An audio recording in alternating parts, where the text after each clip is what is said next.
السلام علیکم، آپ دیکھ رہے ہیں پروگرام منیر میمن کے ساتھ۔ آج پاکستان میں جس انداز میں معیشت کے حوالے سے بات ہو رہی، گفتگو ہو رہی ہے، اس میں بہت سارے لوگ بہت سی رائے رکھتے ہیں۔ یہ تمام تر سوچ، تجزیے، آپ کی جو انفارمیشن ہے اس کو بہتر بنانے کے لیے ہم نے سوچا کہ اس کے اوپر ڈیٹیل پروگرام کیا جائے اور کسی ایسے شخص کو دعوت دی جائے جو کہ اس امور کے اوپر بھرپور مہارت رکھتا ہو۔ اس وقت میں ان کی طرف جانے سے پہلے کچھ معاملات ہیں جو آپ کے سامنے پیش کرنا چاہوں گا۔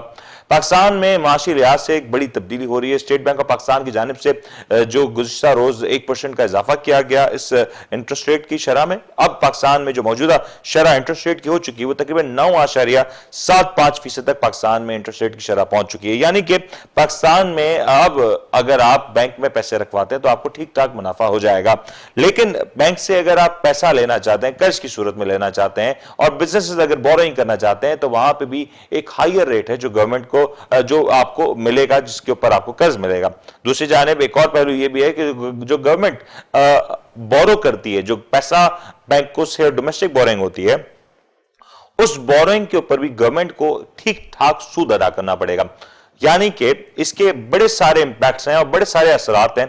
کہا تو یہی جاتا ہے کہ یہ جو پریکٹس کی جاتی ہے انٹرسٹ ریٹ کی شرح کو بڑھانے کے لیے، اس کا اصل مقصد یہ ہے کہ بڑھتی ہوئی مہنگائی کو قابو کیا جا سکے۔ پاکستان میں اس وقت مہنگائی کے اعداد و شمار کافی زیادہ خراب نظر آتے ہیں اور یہ کافی زیادہ نظر آتے ہیں، لیکن پاکستان میں اگر مہنگائی کے علاوہ بھی بات کی جائے تو دوسرے بڑے سارے معاملات ہیں، یعنی کہ ٹریڈ ڈیفیسٹ، تجارتی خسارہ، اور پاکستان میں جو ایکسپورٹس اور امپورٹس کے جو ایک بیلنس جو بگڑا ہوا ہے، اس کے اوپر بھی بڑے سارے معاملات ہیں جس کو بہتر ہونا چاہیے۔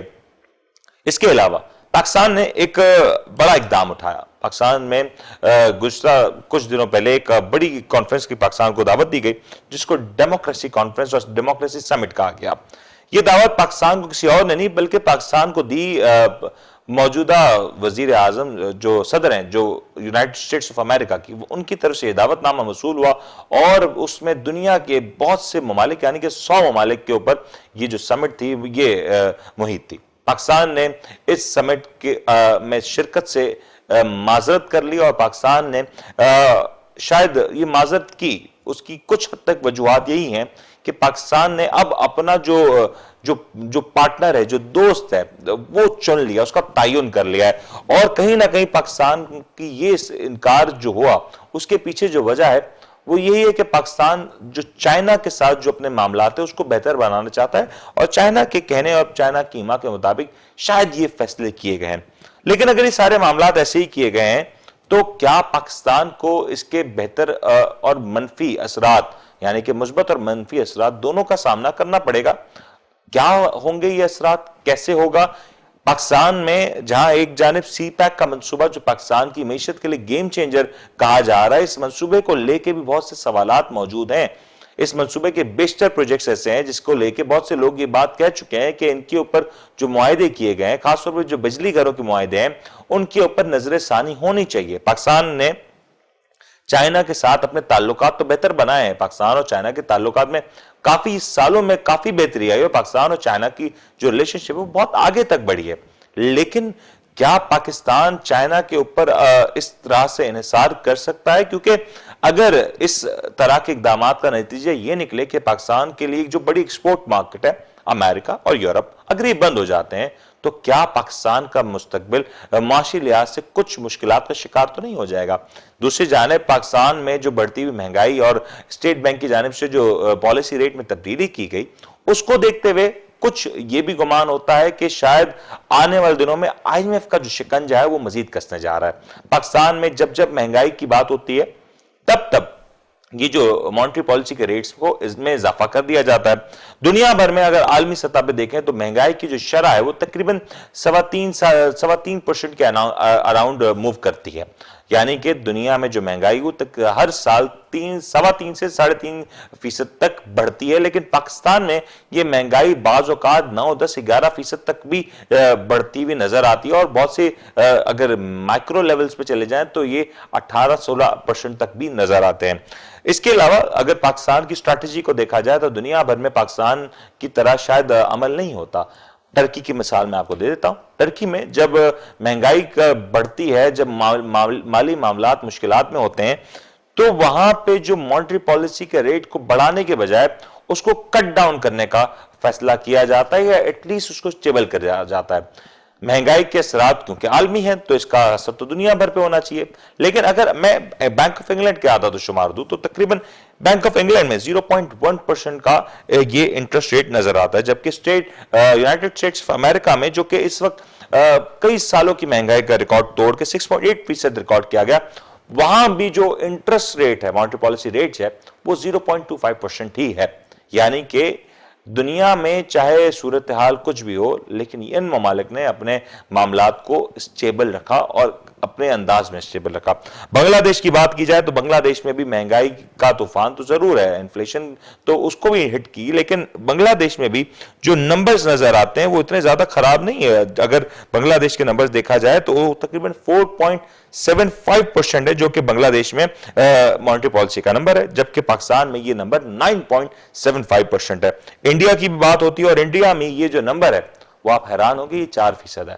یعنی کہ پاکستان میں جو مانیٹری پالیسی کا نمبر 9.75% ہے, میں دہراتا چلوں 9.75% ہے, جس کو ابھی بھی بہت سے ماہرین, بہت سے اکانومسٹ یہ کہہ رہے ہیں کہ اس میں شاید 0.50 کا اضافہ ابھی اور کیا جا سکتا ہے. یعنی کہ یہ عین ممکن ہے کہ آنے والے دنوں میں جب یہ اناؤنسمنٹ ہو اور اگلی اناؤنسمنٹ پہ یہ 10 یا 10.25% تک جا پہنچے تو دنیا میں انٹرسٹ ریٹ کیا ہوگا آپ کو میں جھلک بتا دی. انڈیا میں 4%, بنگلہ دیش میں 4.75%, انگلینڈ میں, برطانیہ میں 0.1% اور امریکہ جہاں پہ اس وقت ہم بہت کہہ رہے ہیں کہ مہنگائی, اور ہمارے اکثر وزراء اس بات کا اعلان کرتے ہیں کہ مہنگائی کا طوفان ہے, وہاں پہ یہ جو اعداد و شمار ہے سرکار 0.25% کے ہیں. اب کہا یہ جائے گا کہ ان ممالک میں بہت سی ڈیپتھ موجود ہے اور یہ ممالک بہت معاشی لحاظ سے اسٹیبل ہیں, تو یہ معاشی اسٹیبل ہونے میں ان ممالک نے بڑے کڑے اقدامات اٹھائے. ہمارے یہاں آج بھی جو tax to G D P ratio ہے وہ بہت زیادہ شرمناک حد تک کم ہے. اور دوسرے معاملات کو دیکھیں تو پاکستان میں معاشی لحاظ سے جو پالیسیز, جو ریفارمز ہونے چاہیے وہ اس انداز میں نہیں کیے جاتے جس انداز میں ہونے چاہیے. جو پاکستان کے لیے بہتر ایونیوز ہو اس کی تلاش ہونی چاہیے تھی, وہ بھی نہ ہوئے. لیکن یہ سارے معاملات ایک طرف, دوسری طرف چلیں گے اور معاشی لحاظ سے جو معاملات چل رہا ہے, معاشی لحاظ سے جو کچھ اس وقت نظر آ رہا ہے, اور یہ جو فائنینشیل ایئر 2021-22 والا جو فائنینشیل ایئر ہوگا, یہ کیسے انفیکٹ 2022-23 والا جو فائنینشیل ایئر ہوگا یہ کیسے اختتام پذیر ہوگا, یہ اختتام تک کیا کچھ لے کے آئے گا, کیا ڈیولپمنٹس ہوں گی. اومیکرون وائرس ہے, آئی ایم ایف کا معاملہ ہے, اور یہ بڑا امپورٹنٹ ہے کہ کچھ اس طرح کی بھی باتیں ہیں کہ شاید Pakistan I M F programme سے اب اپنے آپ کو واپس کر لے اور اس پروگرام سے واپس نکلتا ہوا نظر آئے. ان سارے معاملات اور پہلو کے پر بات کریں گے اور آپ ہمارے ساتھ جڑے رہیں گے. ایک چھوٹا سا مختصر سا بریک لیتے ہیں, بریک کے بعد حاضر ہوں گے اور بریک کے اس پار ہمیں جوائن کریں گے ماہر معیشت جناب عمر ظہیر میر صاحب. انہی سے ذرا گفتگو کریں گے اور جانیں گے کہ آخر یہ پہلو کیا ہے.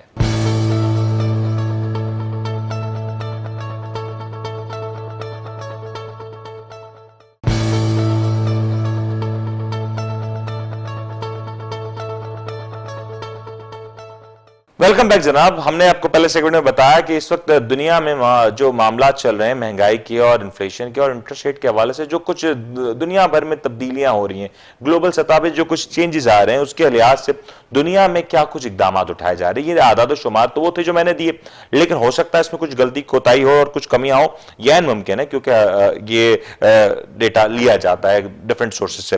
لیکن میں چاہوں گا کہ اس تمام تر صورتحال کے اوپر, پاکستان کی معاشی صورتحال کے اوپر کمنٹ کریں. ہمارے ساتھ اس وقت جو موجود ہیں جناب عمر ظہیر میر صاحب, سینئر اکانومسٹ ہیں, زبردست انداز میں تجزیہ کرتے ہیں, بہت صاف انداز میں جو کچھ صورتحال ہوتی ہے اس کو بیان کر دیتے ہیں. تو عمر صاحب ہمارے ساتھ اس وقت موجود ہیں. اب انہی سے جانیں گے کہ آخر یہ جو اسٹیٹ بینک آف پاکستان کی جانب سے اقدامات اٹھائے جا رہے ہیں, انٹرسٹ ریٹ میں ہر کچھ دنوں کے بعد تبدیلی کر کے اس کو مزید اضافہ کر دیا جاتا ہے, آخر یہ پاکستان کی معیشت کے لیے کیسا ہے اور آنے والے دنوں میں یہ معیشت کے لیے کیا کچھ لے کے آئے گا. عمر صاحب السلام علیکم. وعلیکم السلام. عمر صاحب it's a relief before coming into the programme کے اسٹاک ایکسچینج کے جو نمبرز ہیں وہ بہت زیادہ زبردست نظر آ رہے ہیں. جی جی بالکل, اور آئی تھنک جیسے آپ نے خود اپنے ابتدائیے میں کہا کہ یہ سچویشن جو ایک ٹریڈیشنل ویو ہے اس کے حوالے سے کافی کلیئر کرتے ہیں.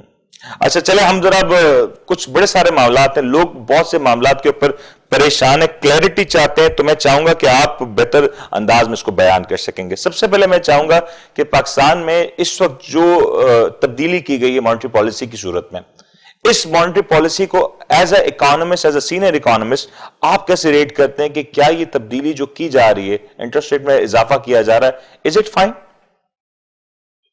دیکھیے ایز این اکانومسٹ آپ کسی بھی شخص سے بات کریں جو نان بائس ہو کے آپ کو نیوٹرل ویو دے تو وہ اس کی تعریف کرے گا. انفیکٹ اف اینی تھنگ آپ کو یہ سننے میں مل سکتا ہے کہ یہ اضافہ ابھی بھی اس اضافے سے کم ہے جو ہونا چاہیے. گورنر اسٹیٹ بینک نے ہمسیلف کہا ہے کہ 13% والی بات کو وہ دوبارہ نہیں دیکھ رہے, اور بظاہر ہمیں بھی نظر آ رہی ہے. لیکن اس چیز کو سمجھنے کے لیے ہمیں یاد رکھنا ہوگا کہ یہ ریٹ جو ہے یہ کم ہوا تھا کووڈ کے دوران. بالکل صحیح. تو ایک ایکسپشنل سچویشن تھی پوری دنیا کے لیے, once in a lifetime. 100 سال بعد دنیا کو ایک ایسی سچویشن فیس ہوئی اور economies world over crash, near to crash پہنچ گئی تھی. اگر ہم اپنے ریجن کی بات کریں, ہمارا ہمسایہ ملک انڈیا جب ہماری 4.5-5% گروتھ تھی اور وہ 13% گروتھ سے رجسٹر کر رہے تھے, وہ ایٹ دا پیک -10 -25% پہ پہنچے جب ہماری پھر بھی 0.5% کے آس پاس رہی تھی. تو یہ وہ حالات تھے جن کے دوران ظاہر مانیٹری پالیسی کو ایز کیا گیا. ٹھیک ہے. جب اس کا نتیجہ یہ ہوتا ہے کہ جب معاشرے میں منی سپلائی زیادہ ہو رہی ہے, سرمایہ کی گردش زیادہ ہو رہی ہے, تو مہنگائی بڑھنا شروع ہوتی ہے کیونکہ سستا سرمایہ اویلیبل ہوتا ہے. اب مہنگائی جس لیول پہ پہنچ رہی ہے, آپ کے بھی نالج میں ہے, لاسٹ پروگرام میں آپ خود ہی تو بات کر رہے تھے کتنی شدید مہنگائی ہے, اس کو کنٹرول کرنا چاہیے. اس کو کنٹرول کرنے کی جو ایک اہم ترین ٹول ماڈرن اکانومی میں گورنر اسٹیٹ بینک کے پاس ہے وہ یہی ہے انٹرسٹ ریٹ کو بڑھانا. میری جن دوستوں سے بات ہوئی اور میرا اپنا بھی جو اوپینین تھا وہ یہی تھا کہ 1 سے 1.25% تک کم از کم یہ اس کو بڑھائیں گے. کچھ لوگوں کا خیال تھا کہ یہ 1.5% تک بڑھایا جائے گا, لیکن ابھی بھی تھوڑا سا یہ کنزرویٹو سائڈ پہ رہے ہیں, کہ جو اچھی بات ہے غالباً یہ ان کے ذہن میں رہا ہے کہ ایک دم بزنسز کو اتنی زیادہ پش نہ لگے کہ انفلیشن کنٹرول کرنے کا کچھ زیادہ نیگیٹو امپیکٹ دوسری طرف آئے. کیونکہ منیر صاحب دیکھیں یہ ایک بیلنسنگ ایکٹ ہوتا ہے. ایک طرف ہم منی سپلائی کو کنسٹرین کر رہے ہیں, انفلیشن کو کنٹرول کرنا چاہ رہے ہیں, دوسری طرف ہمیں یہ بھی انشور کرنا ہے کہ بزنسز کی جو سرمایہ تک ریچ ہے وہ موجود ہے. I hope that gives a good intro. اچھا آپ نے انڈیا کی بات کی, چلیں اب ہم انڈیا کی مثال لے رہے ہیں. تو اس وقت انڈیا میں جو انٹرسٹ ریٹ کے جو نمبرز ہیں وہ تقریباً 4% کے آس پاس ہیں, اور ابھی جو ریسنٹ اناؤنسمنٹ کیا گیا آئی گیس لاسٹ وینسڈے کے دن روز, اس میں بھی اس مانیٹری پالیسی کو جو رکھا گیا وہ ان چینج رکھا گیا. نا بات یہ ہوتی ہے کہ ریجنل سطح پہ جو مشکلات ہیں, ریجنل امپیکٹس ہیں, گلوبل امپیکٹس ہیں, یہ کیا مسئلہ ہے کہ سر انڈیا میں جو نمبرز کو سٹیبل رکھا جاتا ہے لیکن پاکستان میں بہت تیزی سے 1% کا اضافہ, being an economist you understand کہ کچھ چھوٹا اضافہ نہیں ہوتا, بہت بڑا چینج ہوتا ہے یہ بھی. تو یہ کیوں پاکستان کے اوپر سارے امپیکٹس آ رہے ہیں؟ ہم انڈیا کی بات کریں یا کمپیریٹیولی بنگلہ دیش کے بھی نمبرز میں آپ کو بتا دوں گا, تو اس میں اتنا بڑا چینج نظر نہیں آ رہا. کیونکہ منیر بھائی بیگرز آر ناٹ چوزرز. ٹھیک ہے, اگر ایک جملے میں آپ کو بتا دوں, سر آپ نے بڑا صاف ستھرا جملہ کہہ دیا. اگر آپ بنگلہ دیش کی بات کر رہے ہیں 50 بلین کا ریزرو انفلیشن کی ڈوز برداشت کر سکتا ہے. انڈیا کی بات کر رہے ہیں 5 سے 7 گنا 10 گنا آپ سے reserve, 100 of billions of dollar وہ اس کو برداشت کر سکتے ہیں.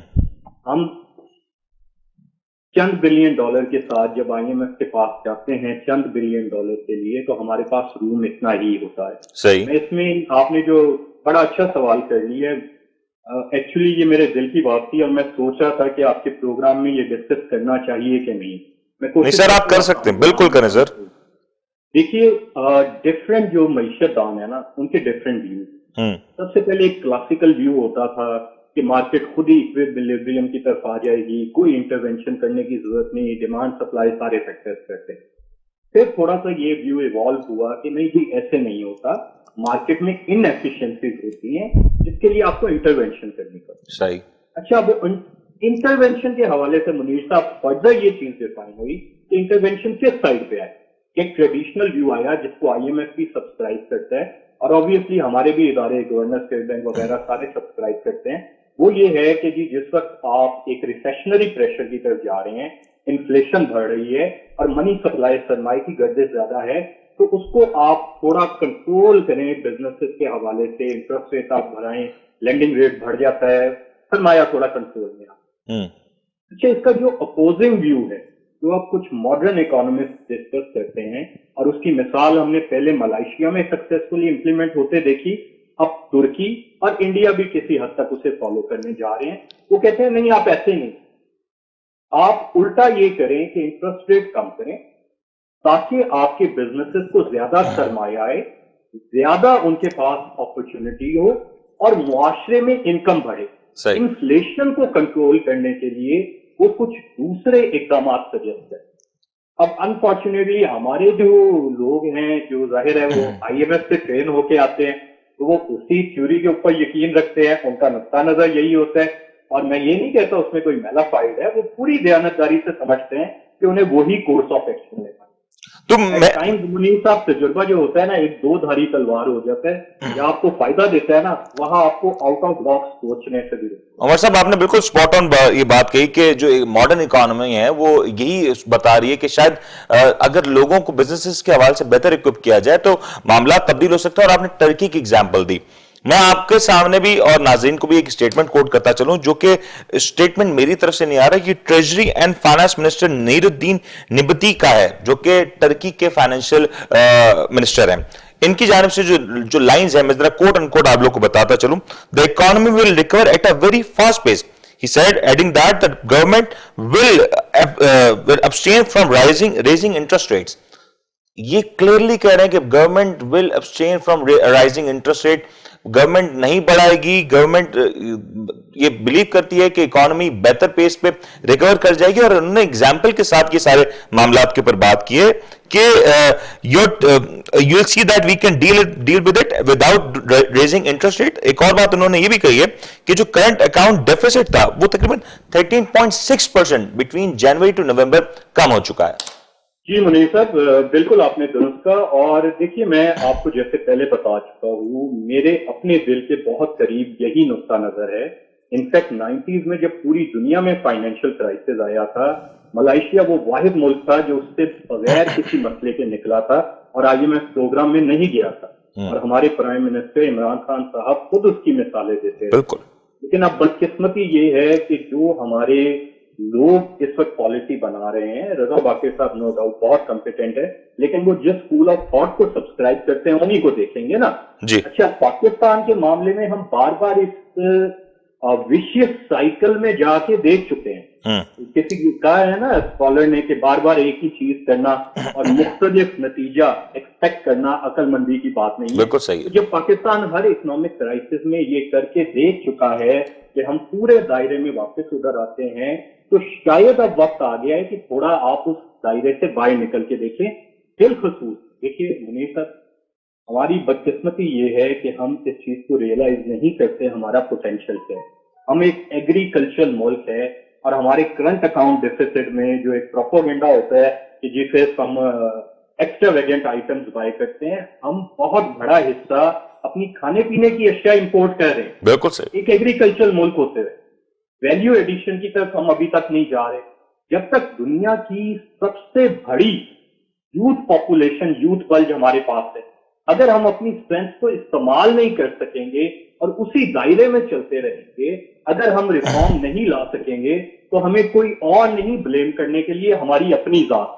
لیکن اسٹیٹ بینک نے اب یہ بھی بتایا ہے کہ انہوں نے اپنے انفلیشن کا ایسٹیمیٹ ریوائز کیا ہے. پہلے 7 سے 9% وہ ایکسپیکٹ کر رہے تھے, اب 9 سے 11% ہے. یہ ہمیں کیا بتا ہے؟ مہنگائی بڑھے گی. جو ہے اسی طرح میں بس یہ ایک آپ کے ناظرین کے لیے شیئر کر لوں, کرنٹ اکاؤنٹ ڈیفیسٹ کا جو ایسٹیمیٹ ہے وہ بھی انکریز ہو گیا ہے جی ڈی پی کے 4% سے 2 سے 3 کی وجہ. اور اسی طرح جو ہماری ریمیٹنسز جو 2 کوارٹر سے بڑھ رہی تھی پچھلے مہینے, اس میں ہمیں وہ گروتھ نظر نہیں آئی. یہ ساری چیزیں ہمیں بتا رہی ہیں کہ بجائے اس کے کہ ہم کوئی ٹیمپریری, جس کو ہم کہتے ہیں نا اردو یا پنجابی میں جگاڑ لگا کر وقتی طور پہ ایک کام چلائیں, ہمیں اب وقت آ گیا ہے کہ دائرے کے باہر جا کے دیکھنا ہوگا, فنڈامنٹل چینجز لانے ہوں گے اور یہ روایتی پالیسی سے ہٹنا پڑے گا. مگر مسئلہ یہ ہے کہ جب تک ہم IMF کی گود میں ہیں ہمیں انہیں کی پالیسی پہ چلنا پڑے گا. آپ نے بالکل ٹھیک کہا, IMF کی گود میں اس کے اوپر بھی پوچھوں گا کہ کیا اب ہم مزید IMF کی گود میں ہیں یا اس کے بعد نکلنے کی بات ہے. لیکن ایک اور سوال یہ آتا ہے عمر صاحب کہ گورنمنٹ کی پیمنٹس کی بات ہوتی ہے, جب یہ انٹرسٹ ریٹس بڑھائے جاتے ہیں تو گورنمنٹ کو جب ادائیگیاں کرنی ہوں گی تو اس کا ایک ریشو بھی تو تبدیل ہو جاتا ہے. ابھی آپ نے ریسنٹلی دیکھا کہ جو ٹی بلز کا آکشن کیا گیا آن اے ویری ہائر سائڈ اس کو آکشن کیا گیا, جس کے بعد اگین مارکیٹ میں پینک نظر آیا. یہ کیا سارے اقدامات کے بعد ہم یہ نہیں دیکھ رہے کہ گورنمنٹ مسلسل وہی ٹول ایکسرسائز کر رہی ہے پھر ناکام ہو رہی ہے؟ آج مہنگائی کی اگر ہم بات کریں, کسی بھی وزیر سے پوچھ لیں, کسی بھی ایڈوائزر سے پوچھ لیں, وہ یہی کہہ رہے ہیں کہ گلوبل طور پر بھائی مہنگائی بڑھی ہے, مہنگائی تو عالمی مسئلہ ہے, لیکن اس عالمی مسئلے میں دنیا کیا کر رہی ہے وہ میں آپ کو ایک اور جھلک دکھا دیتا ہوں. انگلینڈ میں اس وقت بینک آف انگلینڈ کی جانب سے جو انٹرسٹ ریٹ جو نمبر کوٹ کیے جا رہا ہے وہ 0.1% ہے. آئی نو ان سے ہمارا مقابلہ کوئی نہیں ہے, لیکن امپیکٹس ہر کسی کے اوپر آ رہے ہیں مہنگائی کے, لیکن وہ اتنا پینک نہیں کر رہے. امریکہ کی بات کریں, امریکہ میں اس بار جو انفلیشن کے نمبرز جو ریکارڈ ہوئے ہیں وہ تقریباً 6.8% تک کے انفلیشن کے نمبرز ریکارڈ ہوئے ہیں, اور ابھی جو امریکہ میں جو انٹرسٹ ریٹ ہے وہ 0.25% ہے. دنیا یہ پریکٹس کے اوپر چل رہی ہے, لیکن پاکستان میں ایک جنت بنا دیا گیا ہے کہ آپ جائیں بینکس میں پیسہ رکھوائیں اور وہاں پہ کاروبار کو پوری طریقے سے نیگیٹ کیا جا رہا ہے. پھر آپ کو پتا ہے کہ نہ اس میں بزنس پروان چڑھ سکتے ہیں, اور ایٹ دی اینڈ گورنمنٹ جو بورنگ کر رہی ہوتی ہے اس کو جب ریٹرن کرنا ہوتا ہے وہ ایڈڈ پریشر ہو جاتا ہے. بالکل آپ نے درست کہا. دیکھیے جیسے میں نے شروع میں کہا تھا نا منیر, یہ ایک بیلنسنگ ہے جس میں آپ کو ڈفرینٹ چیزیں دیکھنی پڑتی ہیں, ان کا کاسٹ بینیفٹ انالیسس کرنا پڑتا ہے. بینگ ڈیولز ایڈوکیٹ میں دوسری سائڈ کا پرسپیکٹو آپ کے ناظرین کے لیے رکھتے تو ان کا پوائنٹ آف ویو یہ ہوتا ہے, اسپیشلی جب ہمارا انٹریکشن ہوتا ہے, کہ جی ان ممالک کے پاس ڈسپوزیبل انکم زیادہ ہے, جو ان کی اتنی سیونگز ہیں وہ یہ برداشت کر سکتے ہیں. ہم غریب ملک ہے, ہمارا اتنا پوٹینشل. لیکن عمر صاحب آئی ایم سوری آپ کی بات کاٹا, انکم بڑھے گی کیسے جب بزنسز بڑھیں گے, جب بزنسز کو اپورچونٹیز دی جائیں گی؟ میں اسی طرف آ رہا ہوں, آپ فکر نہ کریں, یہ وہی آرگیومنٹ جہاں پہ میں آنے لگوں. تو اس کے جواب میں ہم ہمیشہ انہیں یہ کہتے ہیں کہ دیکھیں پوری دنیا میں ایک طریقہ ہوتا ہے, آپ پائلٹ پروجیکٹ کریں, ٹھیک ہے. دیکھیں یہ ساری چیز منیر دو ایشوز کے اوپر کھڑی. ہماری جو معیشت ہے نا, دو حصے, ایک ملک کے اندر کی معیشت ہے جو ہمارا ٹیکس ریونیو ہے, ایک ہماری انٹرنیشنل ہے. اس کی وجہ یہ ہے کہ پوری دنیا میں پیٹرو ڈالر ہے, پیٹرولیم پروڈکٹ ساری ٹریڈ اس کی وجہ سے ڈالر میں ہو, ٹھیک ہے, ہمیں ڈالر سے. اچھا وہ آپ کی تب سیدھی ہوگی جب آپ ملک کے اندر والی معیشت کو صحیح کریں. ایک وقت ہمارا جو ٹیکس کلیکشن ہے, میں اگر اس کو یہ کوئی بڑا مہذب سا لفظ استعمال کروں تو یہی کہتا ہوں کہ جی اس کا ایسی تیسی ہوئی ہوئی, ٹھیک ہے. پرائم منسٹر صاحب کو یہ بریفنگ تو مل جاتی ہے جی 35% ریونیو میں کلیکشن میں اضافہ ہو گیا, اور شاباش بھی ہو جاتی ہے. لیکن ایک سوال جو ہے ہمارے سب کے لیے ہے کہ کووڈ کی وجہ سے ہم خود کہہ رہے ہیں پوری دنیا کی اکانومی شرنک ہوئی ہیں, پوری دنیا کے GDPs ہٹ ہوئے ہیں, اور ہمارے بزنسز بھی بڑے امپیکٹ ہوئے ہیں, بڑے خراب ہوئے ہیں. تو پھر ایسے میں یہ 35% گروتھ کہاں سے ہوگی جبکہ ہم نے ٹیکس بیس تو بڑھا ہی نہیں. تو مطلب کیا, ہم ایگزسٹنگ کو نہیں چھوڑ رہے ہیں. لیکن جی ہماری ایک ایک مارکیٹ جو ہے اس میں بے تحاشا پوٹینشیل ہے. مسئلہ صرف یہ ہے, بڑا بزنس مین جو ہے اس کو ٹیکس دینے سے مسئلہ نہیں, اس کو ہیریسمنٹ سے. جب تک ٹیکس لاس کو صحیح نہیں کیا جائے یہ پرابلم رہے گی. اور دوسری طرف SBR کے لوگوں سے اگر آپ بات کریں نا منیر صاحب, وہ بھی روز ہمارے سے رونا رو رہے ہوتے ہیں. کیپیسٹی ایشو ان بچاروں کے ہیں, انڈر ریسورس وہ ہیں, اور جب ان کو کہا جاتا ہے آپ کا کیریئر پروموشن ہر چیز سنگولر کرائٹیریا کے اوپر ہے کہ کتنا پیسہ آپ لے کے آ رہے ہیں, پھر نیچرلی انہوں نے وہی کرنا ہے جو وہ کر. اسپیشلی جب ان کے ہاتھ میں یہ چھری پکڑا دی گئی ہے کہ جس کو چاہے آپ جیسے چاہے ذبح کر لیں. لیکن اس کا نقصان سے یہ ہوتا ہے کہ جو خوف و ہراس پھیلتے ہیں, لوگ بھاگتے ہیں, لوگ کہتے ہیں کہ ہم نے یہ ٹیکس نہیں دینا. دوسری طرف جو حکومتی ادارے ہیں ان کی انفورسمنٹ, آپ کو یاد ہوگا خان صاحب نے جب ایمنیسٹی اناؤنس کی تھی تو ہم سب نے اس امید سے سپورٹ کیا تھا کہ جو وعدہ ہوا تھا کہ ایک موقع ملنے کے بعد پراپرلی امپلیمنٹ ہوگا, اور جس بندے کی بھی بلیک منی ہوئی they will be taken to top. آج اس چیز کو 2 سال سے اوپر ہو چکے ہیں, میں نے تو نہیں کچھ ہوتے دیکھا. سر ٹریک اینڈ ٹریس سسٹم کچھ لانچ تو ہوا ہے, کچھ اس پہ بھی نہیں ہو رہا. ٹریک اینڈ ٹریس سسٹم تو جی اس چیز کے لیے ہے نا کہ اب جو آپ کی ٹریڈ ہو رہی ہے, جو امپورٹ ایکسپورٹ ہو رہی ہے, اس کو آپ ٹریس کریں گے, اور یہ اچھا قدم. میں بات کر رہا ہوں بلیک منی کے حوالے سے. جو ہم بات کرتے ہیں کہ ہماری 22 کروڑ کی آبادی کے اندر 30 لاکھ 32 لاکھ کے قریب ریٹرن فائل ہو رہی ہیں, جس میں سے آدھی سے زیادہ